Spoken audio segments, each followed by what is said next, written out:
Você já viu uma criança pedir para morrer em paz?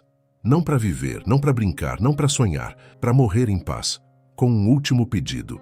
É difícil falar disso sem que a garganta feche, sem que os olhos pesem. Porque às vezes a vida joga tão pesado que até quem é forte se ajoelha. Foi exatamente isso que Tonico sentiu naquele dia. Um envelope simples, sujo de poeira e dobrado, chegou pelas mãos de um rapaz desconhecido no meio de uma tarde comum. É urgente, ele disse, mas o que ninguém sabia é que aquele papel ia mudar tudo. Dentro da carta havia uma escrita tremida. Palavras simples, cheias de erros, mas com uma verdade que arrebenta o peito. Era o pedido de Gabriel, um menino de 8 anos que morava no sertão esquecido de Goiás. A vida dele tinha um prazo, e a ciência não podia mais fazer nada. Os médicos já tinham dito, era questão de dias, e o último sonho daquele garoto era ouvir, com os próprios ouvidos, Tonico e Tinoco cantando ao pé da sua cama. Você já parou para pensar no poder que uma música pode ter? Não para entreter, mas para curar, ou pelo menos para dar sentido ao último suspiro de alguém. Tonico ficou em silêncio por alguns segundos depois de ler. Tinoco, ao lado, achou que fosse só mais uma carta de fã, mas quando viu a mão do irmão tremer, entendeu que era diferente. Eles já tinham cantado em palcos imensos, em programas de rádio, em rodeios lotados. Mas nunca tinham cantado para alguém entre a vida e a morte. Nunca tinham sido a última esperança. E agora estavam sendo chamados não como artistas, mas como socorro. Como é que se responde um pedido assim? Como é que se olha para uma criança que está indo embora e diz que não pode? O pai do menino tinha saído andando 3 dias seguidos, pegando carona em tudo quanto é caminhão, só para chegar até alguém que pudesse entregar aquela carta. Ele não queria fama, não queria dinheiro, não pedia cura. Só queria que o filho ouvisse o som daquela viola antes de fechar os olhos para sempre. Porque quando ele escuta Chico Mineiro, ele sorri, dizia a carta. A verdade é que ninguém estava preparado para isso. Nem os pais, nem os médicos, muito menos Tonico e Tinoco. Tinoco, mais racional, pensou nos compromissos, nas distâncias, no tempo, mas Tonico foi direto. A gente vai, nem que seja a cavalo. E foi nesse momento que tudo mudou. Quando o artista deixou o palco de lado e ouviu o chamado do coração. Quando a música deixou de ser profissão e virou remédio. E é sobre isso que esse vídeo vai falar. Sobre como uma promessa feita à beira da morte se tornou um milagre vindo da música. E talvez, no fundo, sobre como ainda existe amor no meio do desespero. Se você já sentiu que a vida te roubou a esperança, fica até o final.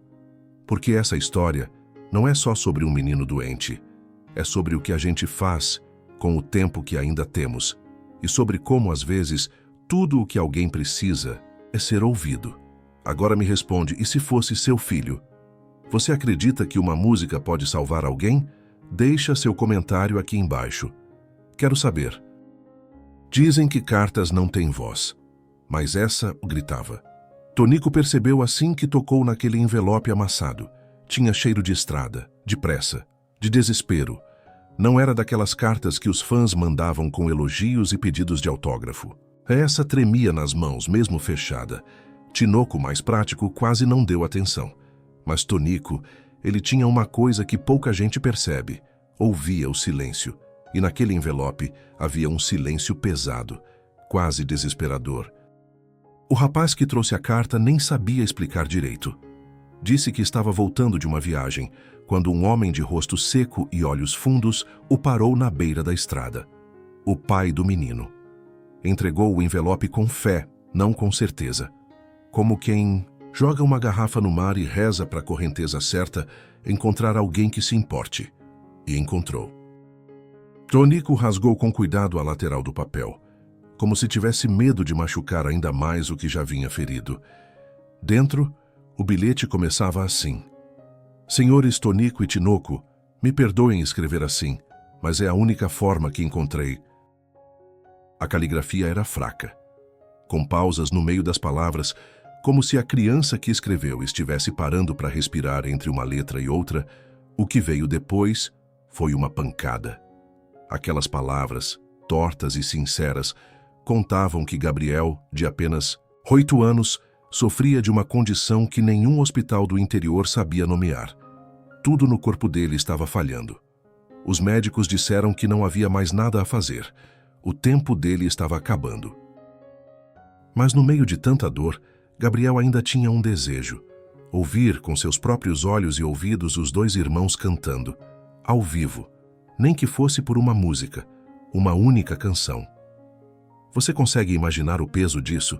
Uma criança que já entendeu que vai morrer, mas que não quer presentes, não quer brinquedos, não quer nem um último passeio.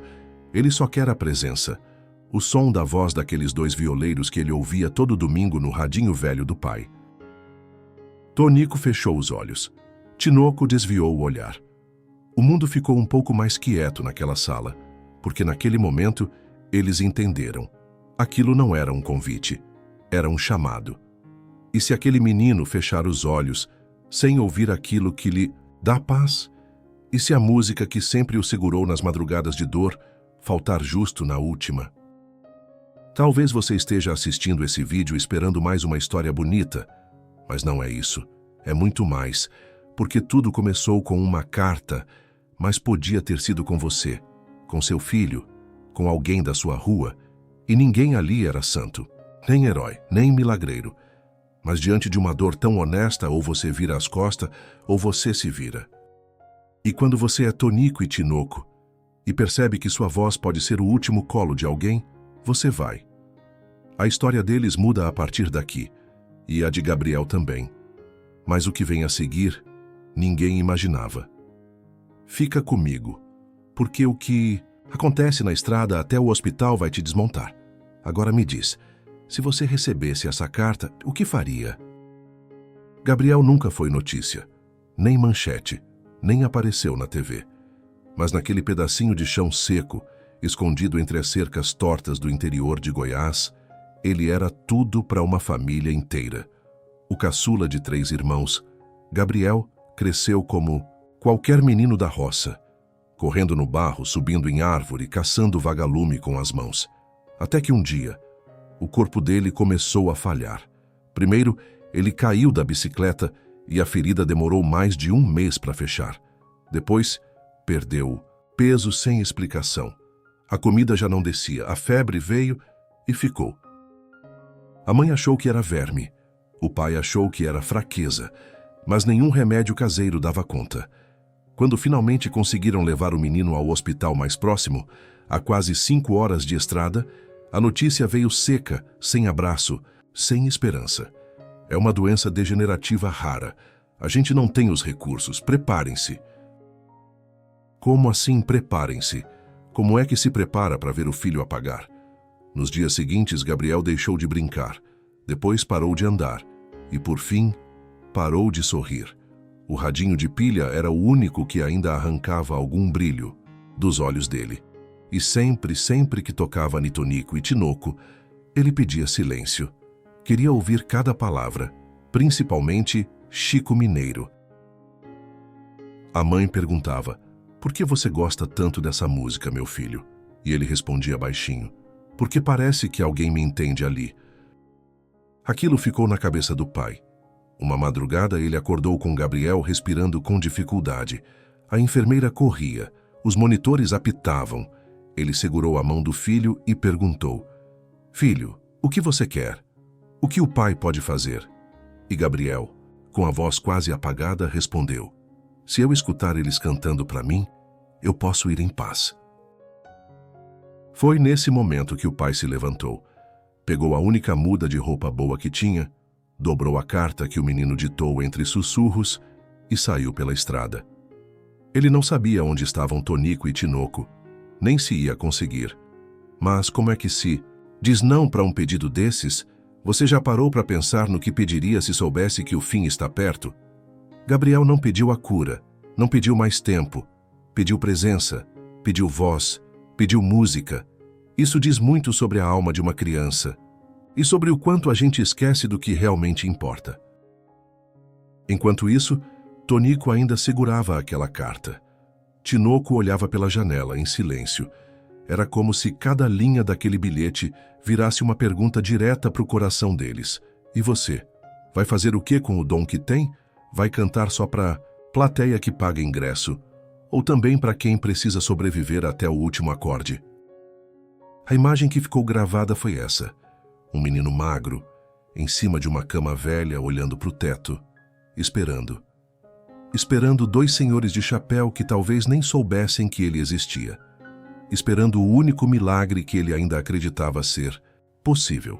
Uma música, uma presença, uma nota afinada que dissesse sem palavras: você não está sozinho, e você aí do outro lado da tela, se um dia sua voz pudesse ser o último abraço de alguém, você cantaria? Comenta aqui, qual foi o pedido mais bonito que você já ouviu na vida? A estrada sempre foi amiga de Tonico e Tinoco. Quantas vezes já cortaram o país de ponta a ponta, com as violas no banco de trás e o peito cheio de cantiga. Mas naquela manhã, a estrada parecia outra coisa, um inimigo, um teste, uma linha, reta entre a esperança e o fim. Tonico jogou a mala nas costas e disse sem pensar: Tinoco, a gente precisa ir hoje. E Tinoco, com o chapéu ainda na mão, não respondeu. Só assentiu com os olhos. Os dois sabiam. Esse tipo de pedido não espera, porque a doença não espera, porque a morte não manda aviso nem respeita domingo. O carro deles era velho, um Fordinho guerreiro que já aguentara muita poeira, mas agora ele carregava mais que peso, carregava urgência. O pai de Gabriel tinha deixado um endereço escrito às pressas num pedaço de papel de pão. Hospital Municipal São Miguel, quarto 28, último andar. A viagem duraria horas, muitas, e cada buraco na estrada parecia arrancar um pedaço do tempo que restava. E se chegassem tarde demais? Essa pergunta virava e mexia aparecia na cabeça de Tonico. Ele tentava disfarçar, fazia piada com os buracos, contava causos antigos, mas em cada parada para abastecer, em cada curva, dava para ver no fundo dos olhos dele uma ansiedade que parecia de pai. Tinoco, ele sussurrou em certo momento, se a gente não chegar a tempo, eu não vou conseguir cantar mais. É louco pensar como a estrada muda quando o destino tem nome e rosto. Não era mais só vamos pro Goiás, era vamos até o Gabriel. E mesmo sem nunca ter visto o menino, eles já o sentiam perto. Como se ele estivesse ali no banco, de trás ouvindo cada suspiro. Lá no hospital o tempo também pesava. O médico já havia avisado a família. A função pulmonar dele está falhando. Talvez ele não acorde mais amanhã. Mas Gabriel segurava. De algum jeito, segurava. O oxigênio já era constante, e mesmo assim ele pedia para não desligarem o radinho. A fita cassete com as músicas de Tonico e Tinoco já rodava pela terceira vez seguida. Quando a enfermeira tentava abaixar, ele balançava a cabeça com força. Parecia estar esperando alguma coisa, e estava. Você já viu alguém esperar por um milagre de verdade? Não estou falando dessas histórias que contam em novela ou em sermão de domingo. Estou falando de um menino que não mexe mais as pernas, mal abre os olhos, mas ainda tem força para sussurrar. Um nome, Tonico, Tinoco, aquilo não era capricho, era fé. Era como se a vida dele estivesse amarrada ao som daqueles dois nomes. E enquanto a cidade dormia e os rádios noturnos tocavam outras vozes, dois homens seguiam cortando o asfalto escuro, sozinhos, sem filmagem, sem plateia, apenas com a missão de chegar, de cantar, de dizer com a voz: Gabriel, a gente veio. Mas, e se eles se atrasassem? A pergunta voltava, batia como martelo, porque não tinha segunda chance, não tinha volta semana que vem. Era agora, era uma só vez. Você que está aí ouvindo essa história, já correu contra o tempo por alguém que nem te conhece? Já apostou tudo numa viagem sem saber se vai dar tempo? Tonico e Tinoco correram, porque sabiam que, naquela história, o relógio não era ponteiro, era sentença. E é por isso que quando chegaram ao portão do hospital, antes mesmo de descerem do carro, algo inesperado aconteceu. Mas isso eu te conto a seguir. Agora me responde. Por quem você atravessaria o país, mesmo sem saber se vai chegar a tempo?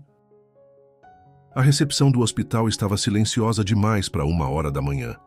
A moça do balcão bocejou, sem saber quem eram aqueles 2 senhores de chapéu surrado que entraram apressados, com os olhos úmidos e a voz embargada. Viemos ver o Gabriel, quarto 28. A gente precisa cantar para ele. Ela hesitou, olhou o relógio, olhou a prancheta, abaixou a cabeça. O horário de visitas acabou às 9, e ele tá na ala restrita agora. Tonico enrijeceu. Tinoco fechou os olhos. Era como se o peso da viagem inteira caísse ali, de uma vez. Como assim, restrita? Como assim, acabou? Eles não tinham vindo até ali para serem barrados por um relógio de parede. Moça, a voz de Tonico falhou. Ele pediu isso, ele pediu, a gente não pode deixar para depois. Mas a burocracia não escuta desespero, só lê protocolo. Me desculpa. Eu entendo. Mas não posso fazer nada. Eles saíram. Tinoco encostou no muro do hospital e deslizou até o chão. Tonico chutou uma pedra com a mão tremendo de raiva. A gente chegou tarde demais, Tinoco. Tarde demais. E naquele momento, o silêncio foi a parte mais cruel da viagem. Mas lá dentro, no corredor do quarto 28, algo diferente acontecia. Gabriel estava em sono profundo. O monitor cardíaco pulsava ritmado. Mas, do nada, ele franziu a testa. Uma lágrima desceu. A enfermeira chamou o médico confusa. Os sinais estavam estáveis, mas o menino chorava, dormindo. Era como se ele sentisse. Sentisse que seus heróis estavam ali, do outro lado da parede. Que a promessa estava a poucos passos de distância. Mas o mundo adulto, como sempre, estava atrapalhando, e foi aí que aconteceu o inesperado. Do nada, uma mulher apareceu na entrada do hospital. Era a enfermeira plantonista da ala onde Gabriel estava.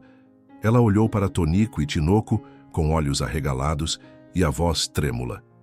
São vocês? Os da carta? Eles assentiram. Ela puxou os 2 pela mão. Venham comigo, agora, correndo. Eles subiram pelas escadas porque o elevador estava quebrado. 3 lances. Cada degrau era uma batida de coração. Quando chegaram no andar, o clima era tenso. O médico parecia hesitar, mas a enfermeira insistiu. Doutor, ele não fala há dias. Mas quando escutou eles na fita, mexeu os dedos. A gente tem que tentar. A porta do quarto foi aberta. Devagar. Tonico entrou primeiro. Depois Tinoco. A cama parecia enorme. Gabriel era só um fiapo de gente, com tubos de mais e cor de menos. Mas quando Tonico segurou a viola, o menino fez um som, um sussurro, um quase nada. É verdade? A mãe chorou. O pai caiu de joelhos. Tinoco ajeitou o chapéu. Tonico limpou as lágrimas com as costas da mão. E os 2 começaram a cantar, bem baixinho. No laço da despedida, meu pai chorando me disse. A voz tremia, mas era real, era presença, era abraço. A música virou remédio. Aquela melodia antiga que já havia curado corações partidos, agora tentava segurar a alma de um menino à beira do abismo. E sabe o que foi mais incrível? O monitor cardíaco, que já estava desacelerando, estabilizou. Gabriel sorriu. Um sorriso pequenininho, mas inteiro. Ele não falou mais nada, mas não precisava. Os olhos disseram tudo. Obrigado por não terem desistido. E ali, naquele quarto simples, sem palcos, sem holofotes, sem fama, Tonico e Tinoco viveram o maior show das suas vidas. Você acredita que às vezes a música chega antes do milagre? Comenta aqui. Já viu uma canção mudar o destino de alguém? Tinoco olhava pela janela do hospital como se tivesse visto um fantasma. A cidade ainda dormia. A luz dos postes riscava a rua em silêncio, mas dentro dele, nada era igual. Tonico sentou no banco do corredor, segurando a viola com as 2 mãos como quem carrega uma criança. Nenhum dos 2 dizia nada, e nem precisava, porque naquele momento a ausência de palavras era mais barulhenta que qualquer multidão. Eles haviam cantado para centenas de milhares de pessoas em toda a vida, em palcos enormes, em rodeios, circos, rádios, televisões, mas aquela noite foi diferente. Foi só para um só menino, um só suspiro, e ainda assim foi como se tivessem cantado para o mundo inteiro. Quando desceram do hospital, o sol começava a nascer. Tinoco olhou o céu alaranjado e falou quase como um desabafo: "Tonico, será que era para isso que a gente cantava esse tempo todo?" Tonico respirou fundo, colocou o chapéu na cabeça e respondeu: "Eu acho que sim, Tinoco. Eu acho que era." Pela primeira vez, a música deles teve um fim maior que a própria canção. Não foi só um sucesso na rádio, não foi só nostalgia.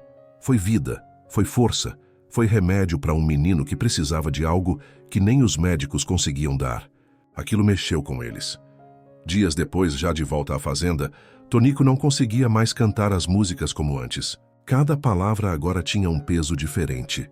Saudade, por exemplo, já não era só palavra de moda de viola. Era a imagem daquele menino de olhos fundos, sorrindo com dificuldade. Esperança não era mais figura de linguagem. Era Gabriel respirando com esforço, só para ouvir mais uma estrofe. E Tinoco, aquele homem de fala calma e sorriso fácil, passou a escrever mais. Enchia folhas e folhas de caderno com lembranças daquele quarto, como se tentasse segurar a sensação antes que ela escapasse. Sabe, Tonico, a gente já viveu tanta coisa, mas acho que só agora entendi o que é cantar com o coração. O mais bonito disso tudo é que ninguém viu. Não teve câmera, não teve registro, só a memória deles, e a do menino, ficou com essa história. E talvez seja isso que torna tudo ainda mais verdadeiro. A pureza de quem faz algo bom sem ninguém aplaudir. Mas o tempo, não deixou que a lembrança ficasse só entre eles. Poucas semanas depois, uma cartinha chegou, escrita com a letra trêmula da mãe de Gabriel.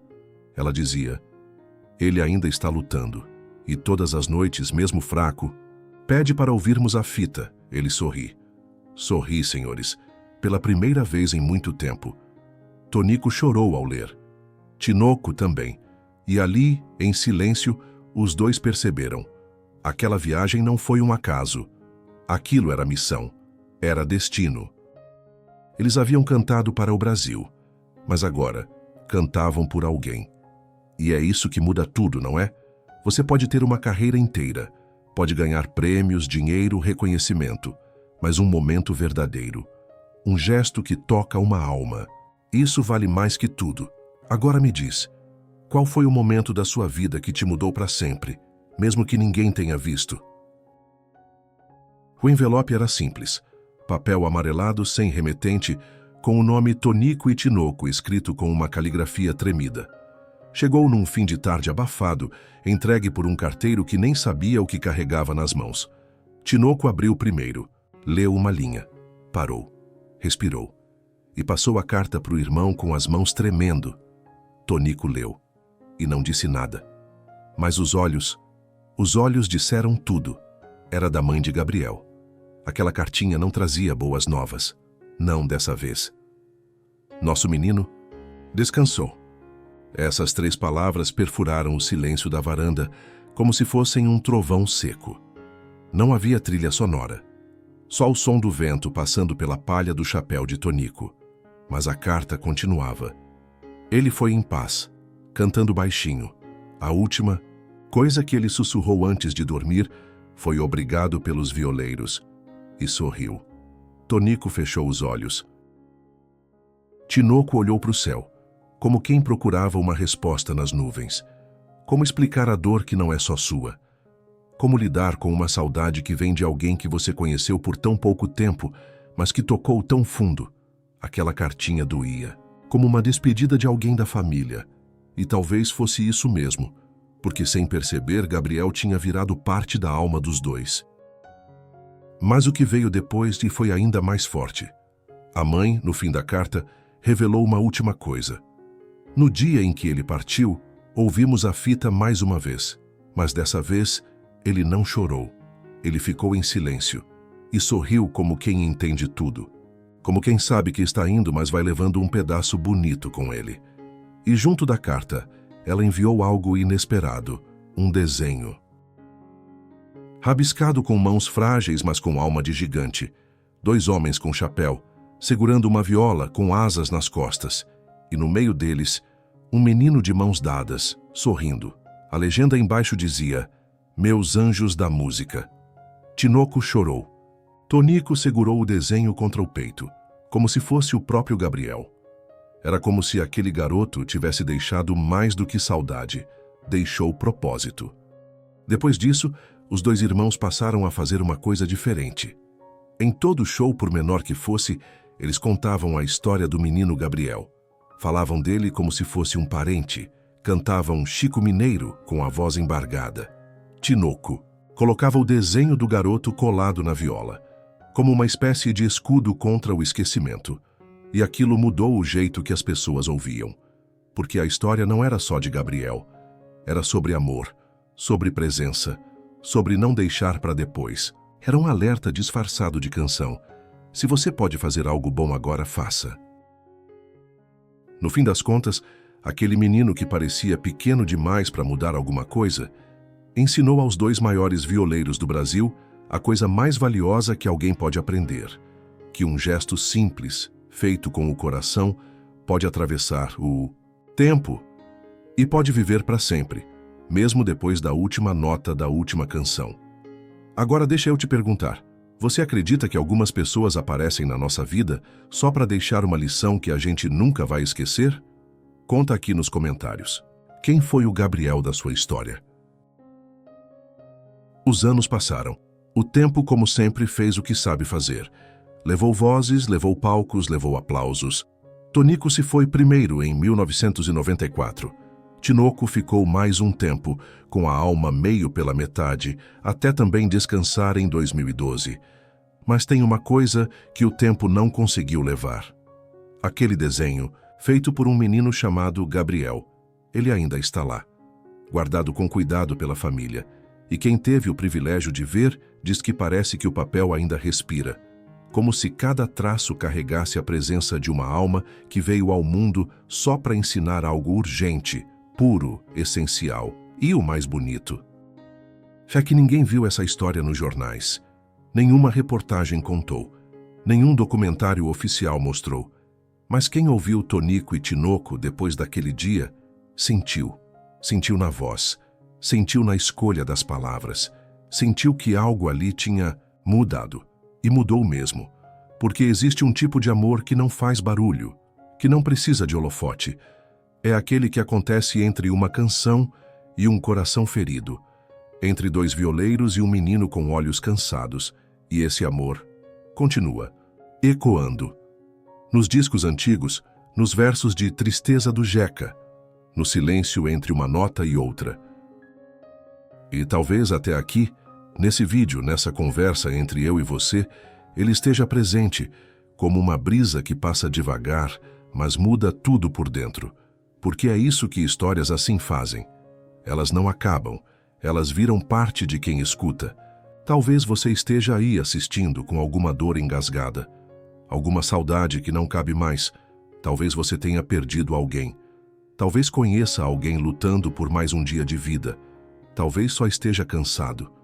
Mas, se essa história te tocou, se ela mexeu aí dentro, nem que seja um pouquinho, então o legado de Gabriel vive, a canção continua, mesmo sem som.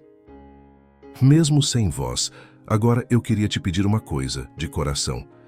Escreva nos comentários o nome de alguém que te ensinou algo bonito, mesmo que tenha ficado pouco tempo na sua vida. Vamos encher esse espaço de memória viva. Porque se a gente lembrar, se a gente contar, eles nunca vão embora de verdade. Obrigado por ouvir essa história. E se ela te tocou, compartilha com alguém que precisa sentir isso também. A gente se encontra na próxima canção.